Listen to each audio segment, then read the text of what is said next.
ایک دفعہ حضور کی زبان نور سے نکلا، ایک دفعہ صرف، کہ ایک اویس کرنی ہے، یہ صحیح مسلم ہے، ایک دفعہ نکلا، ایک اویس کرنی ہے۔ کرن کی شاخ ہے مراد، اس شاخ سے تعلق رکھتے ہیں، باپ کا نام عامر ہے، اویس بن عامر کہلاتے ہیں، برس کے نشان تھے۔ یہ دیکھو یہ ساری نشانیاں حضور نے بتائیں۔ کتنی جگہ آپ نے سنا ہے حضور نے دیکھا نہیں انہیں؟ او یارو کوئی ضروری تو نہیں نا کہ کوئی ظاہری طور پر ملے تو تب بھی پتہ چلتا ہے۔ محبوب کو پتہ ہے کون کہاں کہاں بیٹھ کے روتا ہے۔ لب واں ہیں، آنکھیں بند ہیں، پھیلی ہیں جھولیاں، کتنی مزے کی بھیک تیرے پاک در کی، کتنی مزے کی بھیک ماہ مدینہ اپنی تجلی عطا کرے۔ یہ ڈھلتی چاندنی تو پہر دو پہر کی، او دیکھو نا روزے دے دوالے نے غلامہ دیاں ٹولیاں، وہ ایک پہ سن دے کروڑاں دیاں بولیاں۔ ایک دفعہ حضور نے فرمایا عمر،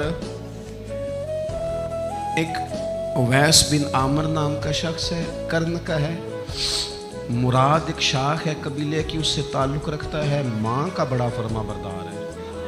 یہ دیکھیں حضور غلاموں کی نشانیاں بتا رہے ہیں، غلاموں بے خبر ہو جو غلاموں سے، وہ آقا کیا ہے، اور بندہ مٹ جائے نہ آقا پہ تو وہ بندہ کیا ہے۔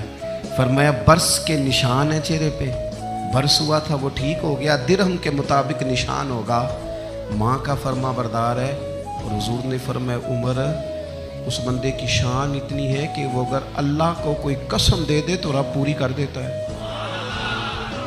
فرمایا اگر عمر تیری ملاقات ہو گئی نا تو اسے اپنے لیے دعا کرا لینا۔ بس طے کر لیا حضرت عمر نے، جو بندہ بھی یمن سے آئے عمر پوچھیں اویس کو جانتے ہو، اویس کو جانتے ہو، جو بھی ملے نا حضرت عمر پوچھیں اویس کو جانتے ہو۔ ایک وقت وہ آ گیا کہ حضرت اویس خود ہی آ گئے، حضرت عمر کی ملاقات ہو گئی۔ اب ذرا دیکھنا نشانیاں بتا رہے، کہنے لگے آپ کا نام اویس بن عامر ہے، مراد کی شاخ سے ہیں، یہ چہرے پر نشان ہے، ماں کے فرما بردار ہیں۔ کہاں؟ کہنے لگے اٹھاؤ پھر ہاتھ میرے لیے دعا کرو۔ حضرت اویس بن عامر اویس کرنی رضی اللہ تعالیٰ عنہ کہنے لگے عمر میں آپ کے لیے دعا کروں؟ فرمایا کرو نا، اس لیے کہ مدینے والے حبیب نے کہا تھا دعا کرانا، حضور نے کرو نا دعا، ہم نے تو طے کر لی۔ ایک نقشہ محبوب نے بتایا تھا ایک دفعہ کہ وہاں سے آئے گا، ایک دفعہ وہ نقشہ بتایا تھا کہ وہ کرن کا یمن کا، ایک دفعہ کہا تھا وہ آئے گا، بس پھر میری عمر مدینے دے ٹبیاں دی تصویر بناؤں دے ہی گزر گئی۔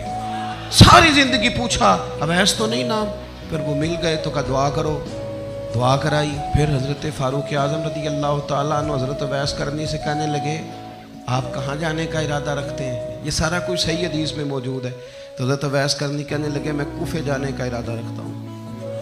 کہا میں کوفے کے گورنر کے نام خط لکھ دوں کہ اویس آ رہا ہے؟ تو حضرت اویس کرنی کہنے لگے نا نا نا نا، ہمیں پروٹوکول نہیں چاہیے، میں نا سادہ رہنا پسند کرتا ہوں، اسی کسے دے کچھ نہیں جے لگ جائے، نہ کوئی ساڈا دردی، بس کونے میں پیچھے، ہم کوئی سٹیج کے شوقین لوگ ہیں، ہم کوئی نعروں کے شوقین لوگ ہیں، ہم کوئی تصویروں کے شوقین، ہم تو پیچھے بیٹھنا، بس کسی کو نظر آئے نہ آئے۔